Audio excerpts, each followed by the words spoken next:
ఆమ్ ఆద్మీ పార్టీని నాశనం చేసేందుకు ప్రధానమంత్రి నరేంద్ర మోదీ అమిత్ షా కుట్రలు పన్నారని, ఇప్పుడు దేశానికి వారు క్షమాపణ చెప్పాలని ఆప్ ఆద్మీ పార్టీ చీఫ్ అరవింద్ కేజ్రీవాల్ అన్నారు. ఢిల్లీ మద్యం పాలసీ కుంభకోణం కేసులో కేజ్రీవాల్ సహా 23 మంది నిందితులకు ప్రత్యేక కోర్టు విముక్తి కల్పించిన అనంతరం ఆయన తొలిసారి మీడియా ముందుకు వచ్చారు. ఢిల్లీలో మళ్లీ ఎన్నికలు జరపాలని మోదీకి సవాలు విసిరారు. ఏళ్ల తరబడి నేను నిజాయితీని కూడబెట్టుకున్నాను, డబ్బులు కాదు, అవినీతి అవకతవకలకు పాల్పడలేదు. సీఐబీ, ఈడీ నాపై దాడి చేశాయి, ప్రాథమిక ఆధారాలు లేకుండా అరెస్టు చేశారు. ఇవాళ కోర్టు 600 పేజీల తీర్పులో ఈ కేసులో చిన్న సాక్ష్యం కూడా లేదని తేల్చి చెప్పింది. ఆమ్ ఆద్మీ పార్టీని అంతం చేయడానికి ఇద్దరు వ్యక్తులు మోదీ, అమిత్ షా కుట్ర పన్నారు. ఇవాళ ఆ ఇద్దరూ దేశానికి క్షమాపణలు చెప్పాలి అని అన్నారు.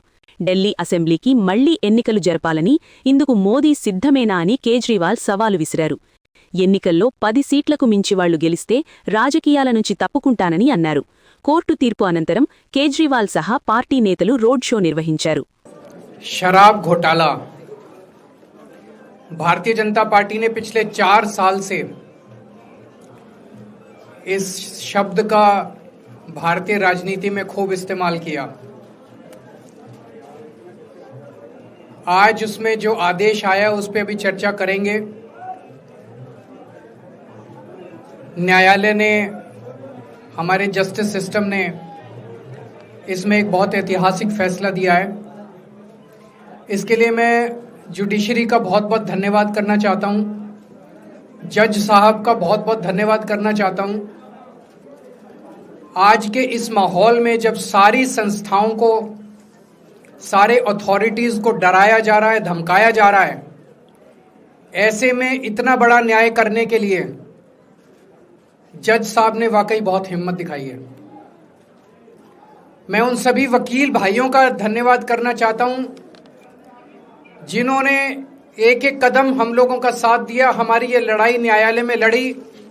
मैं खासकर नाम लेना चाहता हूं, अभिषेक मनु सिंघवी साहब का धन्यवाद करता हूं, हरिहरन साहब का धन्यवाद करता हूं, रिबेका मैडम का धन्यवाद करता हूं, विक्रम चौधरी जी का, दयान कृष्णन जी का, रमेश गुप्ता जी का, शादान का, मोहित माथुर जी का, विवेक जैन, रजत, मोहम्मद इरशाद, करण, मुदित जैन और भी कई नाम है. अगर मेरे से कुछ रह गए हो, बहुत सारे वकीलों ने हमारा साथ दिया.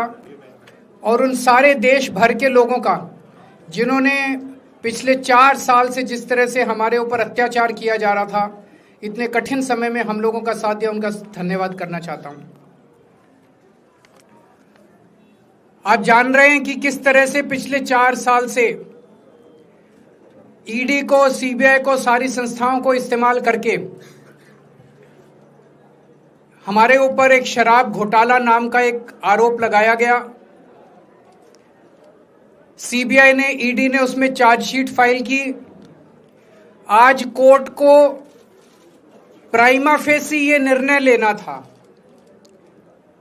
कि क्या सबूत और गवाहों के बयानों के आधार पे सफिशिएंट मटेरियल है कि इसमें मुकदमा चलाया जाए.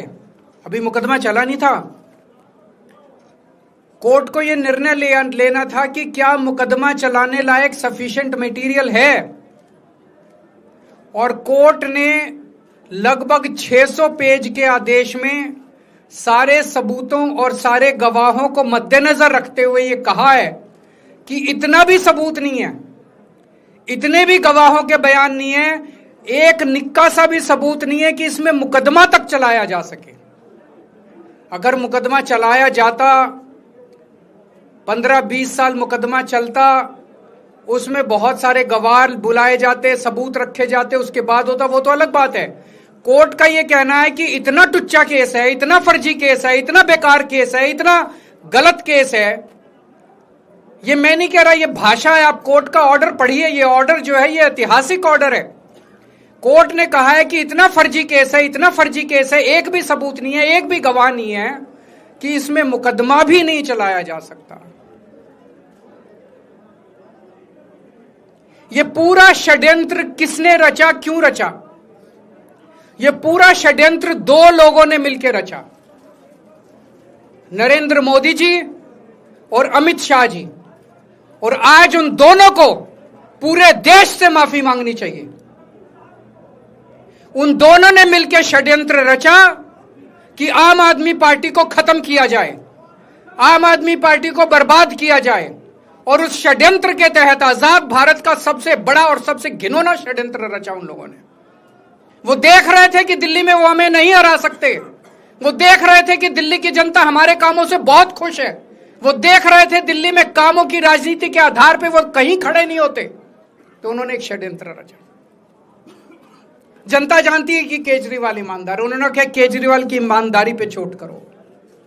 जनता जानती है कि आम आदमी पार्टी ईमानदारी, उन्होंने कहा आम आदमी पार्टी की ईमानदारी पे चोट करो। उन्होंने आम आदमी पार्टी को खत्म करने के लिए षड्यंत्र रचा और बोले केजरीवाल बेईमान है, केजरीवाल बेईमान है, केजरीवाल बेईमान है, केजरीवाल ने शराब घोटाला किया, केजरीवाल पैसे खा गया, केजरीवाल ने 100 करोड़ रुपए खा लिए। मैंने जिंदगी में केवल ईमानदारी कमाई है, मैंने जिंदगी में केवल इज्जत कमाई है, एक नया पैसा नहीं कमाया मैंने अपनी जिंदगी में। इन लोगों की तरह नहीं हूं मैं। मैंने जिंदगी में एक नया पैसा नहीं कमाया, केवल ईमानदारी कमाई है, और ये उस ईमानदारी के ऊपर चोट करना चाहते थे, उसके लिए इन्होंने षड्यंत्र रचा था। आज कोर्ट के ऑर्डर के बाद यह साबित हो गया देश के सामने, केजरीवाल कट्टर ईमानदार है, मनीष सिसोदिया कट्टर ईमानदार है, संजय सिंह कट्टर ईमानदार है, दुर्गेश कट्टर ईमानदार है, आम आदमी पार्टी कट्टर ईमानदारी है। हम नहीं कह रही है, कोर्ट ने सारे देश के सामने बोला है। कई लोग ये कहते हैं जेल से आने के बाद केजरीवाल चुप क्यों हो गया, केजरीवाल गायब हो गया, केजरीवाल कहां गया। मैं कोई नेता नहीं हूं, मैं कोई पॉलिटिशियन नहीं हूं। पॉलिटिशियन को फर्क नहीं पड़ता, उनको 4 गाली दे दो, मोटी चमड़ी होती है उनकी। मैंने जिंदगी में केवल ईमानदारी कमाई है। मेरे को जब कोई बेईमान बोलता है मुझे फर्क पड़ता है, मेरे को जब जेल भेजा जाता है, मेरे परिवार के ऊपर ताने मारे जाते हैं, मेरे को फर्क पड़ता है। केजरीवाल को फर्क पड़ता है। इसलिए मैंने तय किया था कि जब सारे देश के सामने मैं निर्दोष साबित हो जाऊंगा तब तक मैं चुप रहूंगा। आज मेरे दिल से बहुत बड़ा बोझ उतर गया। मैं मोदी जी को कहना चाहता हूं, मोदी जी आपने हमारे ऊपर इतने केस कर लिए, आपने ईडी छोड़ दी, आपने सीबीआई छोड़ दी, आपने पुलिस छोड़ दी, आपने इनकम टैक्स छोड़ दिया हमारे पीछे, आपने जेल भेज दिया हमारे 5 सबसे बड़े नेताओं को। आम आदमी पर एक समय ऐसा था जब आम आदमी पार्टी के सबसे टॉप के 5 नेता जेल में थे एक साथ। उसके बाद भी केजरीवाल का कुछ नहीं बिगाड़ सके। अब तो एक ही तरीका बचा है मोदी जी केजरीवाल से निपटने का, केजरीवाल का कत्ल करवाना पड़ेगा, केजरीवाल की हत्या करवानी पड़ेगी। उसके अलावा अब केजरीवाल आपसे संभलने वाला नहीं है। अब आपके बस का नहीं है केजरीवाल, आपने सब कुछ करके देख लिया, अब केजरीवाल का कत्ल ही करवाना पड़ेगा। और एक तरीका है, मैं पहले भी बोल चुका, लेकिन वो मोदी जी के बस का नहीं है। मैंने 500 स्कूल बनवाए दिल्ली में, आप 5000 स्कूल बनाओ। मैंने दिल्ली की सड़कें अच्छी करी, आप पूरे देश की सड़कें ठीक कर दो, देखो केजरीवाल को कोई पूछेगा ही नहीं। केजरीवाल ने 200 मोहल्ला क्लिनिक बनाया, 20,000 मोहल्ला क्लिनिक बनाओ, आप तो देश के प्रधानमंत्री हो, अरे अच्छे काम करो ना।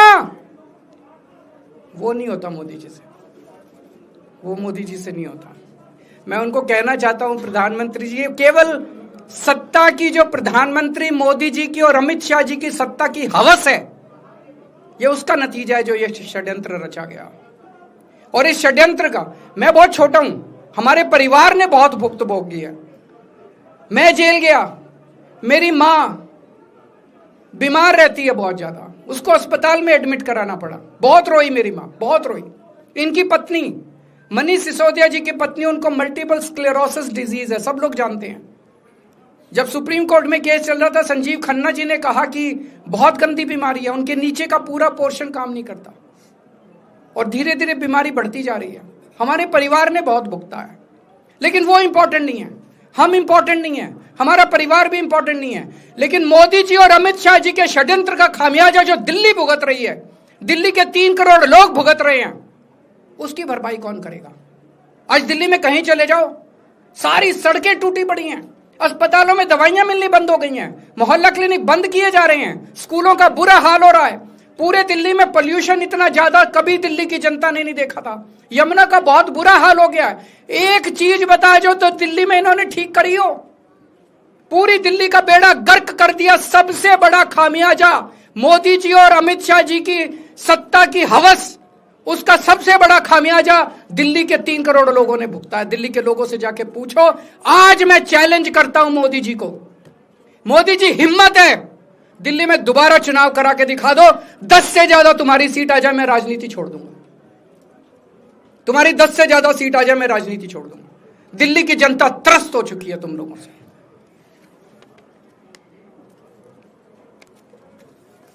मैं मोदी जी को कहना चाहता हूं, अगर आपने सत्ता हासिल करनी है, कुछ पॉजिटिव काम करके सत्ता हासिल करो। आज देश के सामने इतनी बड़ी बड़ी समस्याएं हैं।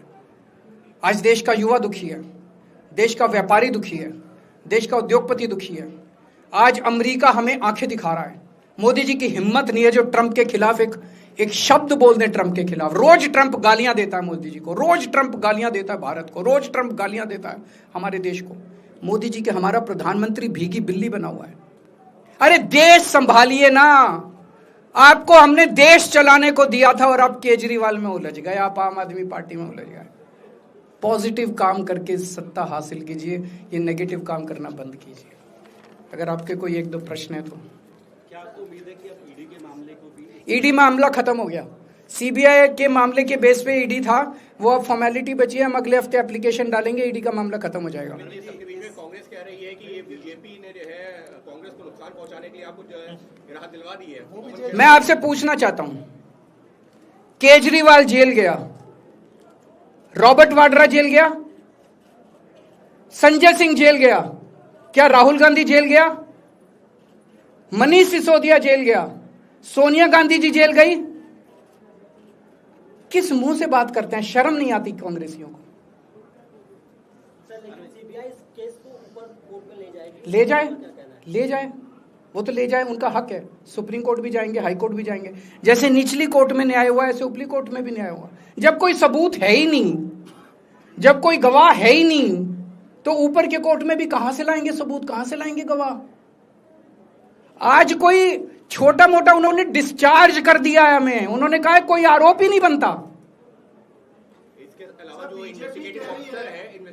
इन्वेस्टिगेटिंग ऑफिसर सीबीआई के ऊपर उन्होंने, कोर्ट ने टिप्पणी की है कि सीबीआई अपने दोषी अधिकारियों के खिलाफ डिसिप्लिनरी एक्शन, कभी ऐसा ऑर्डर देखा है? इसका मतलब कितना फर्जी मुकदमा था कि सीबीआई के अफसरों के खिलाफ डिसिप्लिनरी एक्शन लिया जाएगा।